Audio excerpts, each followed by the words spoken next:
दरवर्षीप्रमाणे ह्यावर्षी देखील आसावरी गृहसंकुल येथे डॉक्टर बाबासाहेब आंबेडकर यांची जयंती अगदी थाटामाटात पार पाडली. 3 दिवसाचं नियोजन होतं. पहिल्या दिवशी गाण्यातून डॉक्टर बाबासाहेब आंबेडकरांना मानवंदना आणि प्रबोधन देखील, दुसऱ्या दिवशी सांस्कृतिक कार्यक्रम आणि तिसऱ्या दिवशी भव्य मिरवणूक. तर हा दिवस आहे 13 एप्रिलचा. संध्याकाळी 7 वाजता हे कार्यक्रम सुरू झाले होते. लहान मुलांनी अगदी छान प्रकारे आपली कला सादर केली. त्यांच्या नृत्यातून डॉक्टर बाबासाहेब आंबेडकरांना मानवंदना दिली आणि खूप छान प्रकारे कार्यक्रम पार पडत होता.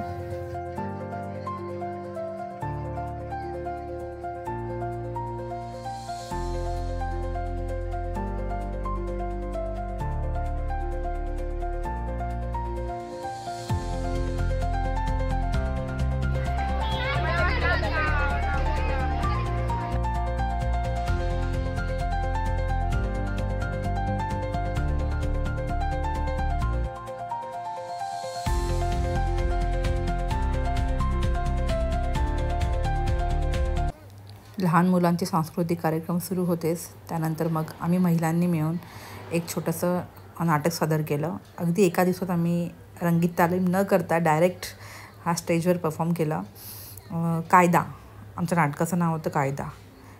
कायदा हा डॉक्टर बाबासाहेब आंबेडकरांनी सगळ्यात त्याचं जास्त महत्त्व कोणाला असावं तर स्त्रियांना. कारण स्त्रियांसाठी त्यांनी इतक्या तरतुदी करून ठेवलेल्या आहेत आणि आपल्याला माहीत देखील नसतं की आपल्यासाठी त्यांनी काय काय केलेलं आहे. सो आम्ही ह्या नाटकातून दाखवून दिलं तेच की आपल्या महिलांसाठी, संपूर्ण जगातल्या लोकांसाठी डॉक्टर बाबासाहेब आंबेडकरांनी त्याची दूरदृष्टी किती होती हे दाखवण्याचा प्रयत्न केला आम्ही. रिपोर्ट तयार करत नाही का? मग का माझ्याबरोबर हा अन्याय का? रात्रभर काम करणारी मी, रात्रभर जागून प्रेझेंटेशन करणारी मी, माझ्याबरोबर हा अन्याय का? मी सगळ्यांना काय विचारते, खरंच समानता आहे का की फक्त वर्तमानपत्र, जाहिराती यांच्यापर्यंत ऐकायला मिळते? मला काय म्हणायचंय, मी फक्त न्याय मागते आणि तोही मी केलेल्या कामाच्या मोबदल्यात हक्काने. तर मला असं म्हणायचं आहे की जेव्हा काम करायचं असतं त्यावेळेस मी सेम असते, पण जेव्हा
प्रमोशन गमावलं, पण आता हक्क नाही, कारण मी आता संविधानाचा आवाज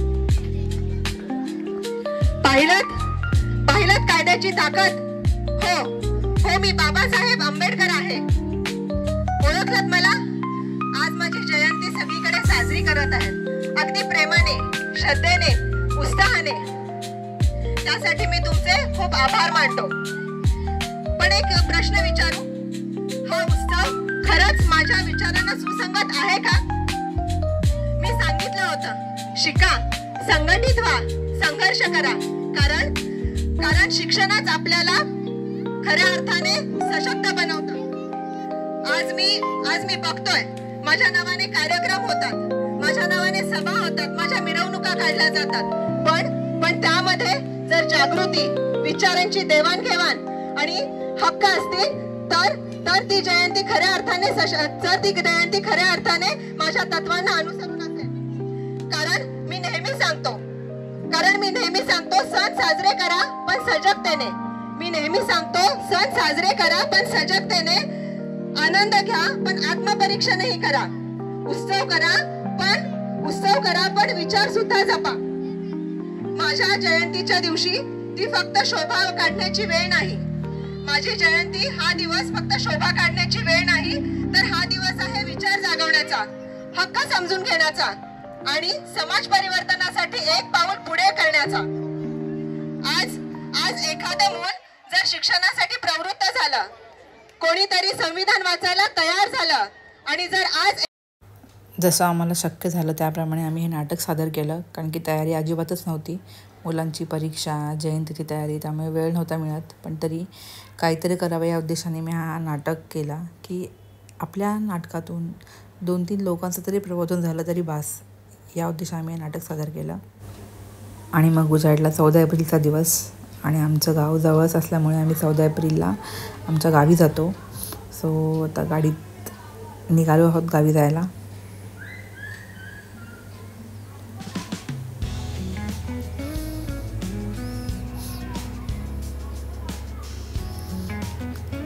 गावी पोचलो. जयंतीचा कार्यक्रम करायच्या आधी महाराजांना नतमस्तक होऊन त्यांना मानवंदना देऊन नंतर मग जयंतीचा कार्यक्रम सुरू करतो रीतिरिवाजाप्रमाणे. सो आधी आम्ही सगळे महाराजांच्या पुतळ्याजवळ आलो.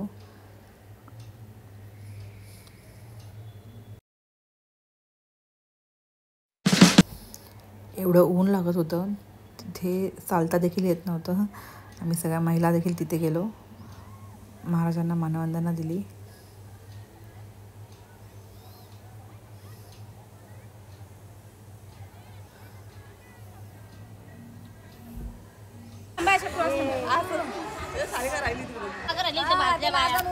त्यानंतर आम्ही सगळ्यांनी महाराजांना अभिवादन करून आणि मग विहारात बुद्धपूजा वगैरे झाली आणि थोडंसं माझं मी मनोगत व्यक्त केलं. आणि आमच्या मनेरी कुटुंबाकडून विहारामध्ये सगळ्यांसाठी एक संविधानाचं पुस्तक दिलं, जेणेकरून सगळ्यांना आपले न्याय, हक्क या गोष्टी सगळ्यांपर्यंत पोचतील, असा आमचा उद्देश होता. कारण डॉक्टर बाबासाहेब आंबेडकरांच्या सगळ्यात आवडती वस्तू म्हणजे पुस्तक. त्यांनी पुस्तकांसाठी एक खास घर बांधलं होतं. त्यामुळे ह्या चांगल्या अशा दिवशी आम्ही भारताचं संविधान आमच्या विहारात दिलं.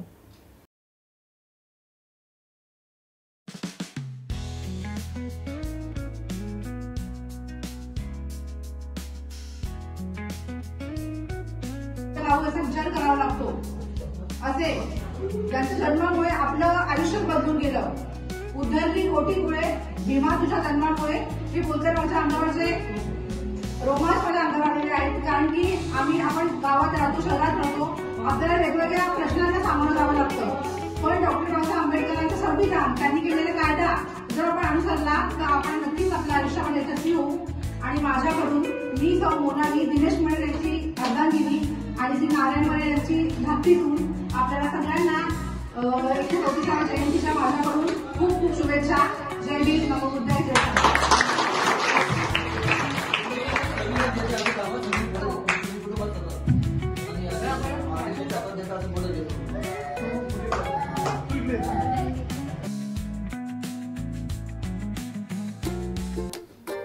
त्यानंतर निघालो आम्ही खालापूरला.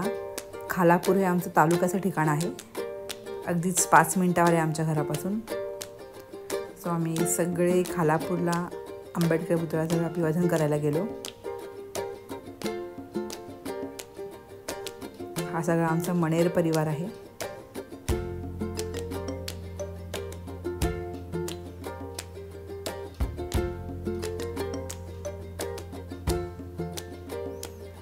आणि छान डेकोरेशन केलं होतं इथे. आणि खास गोष्ट म्हणजे अभिवादन करायला आम्ही सगळे आलो होतो, पण सगळ्या जेंट्सची अशी इच्छा होती की महिलांनी जाऊन पुतळ्याला हार घालावा बाबासाहेबांच्या. त्यामुळे आम्ही महिला जाऊन तिथे बाबासाहेबांच्या पुतळ्याला हार घातला आम्ही. 14 एप्रिल हा दिवस म्हणजे खूप आनंदाचा क्षण असतो सगळ्या भारतीयांसाठी.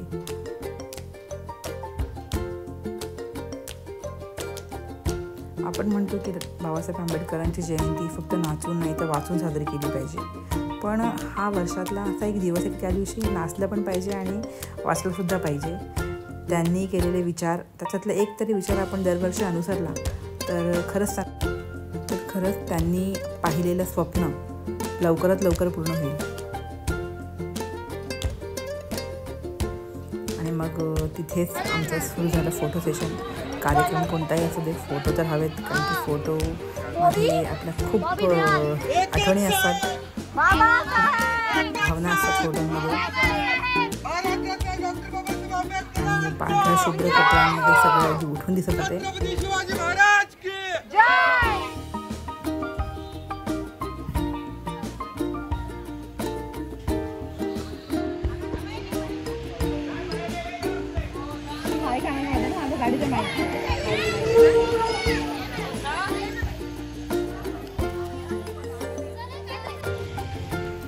महिलांनी डॉक्टर बाबासाहेब आंबेडकरांच्या पुतळ्याला हार घालून मानवंदना दिली.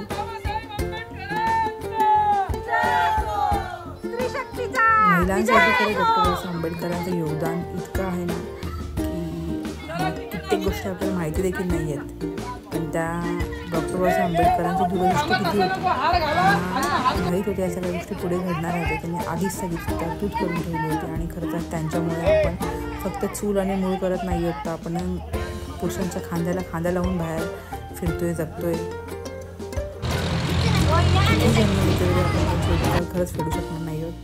अशा प्रकारे आमची जयंती छान साजरी झाली, खूप मस्त.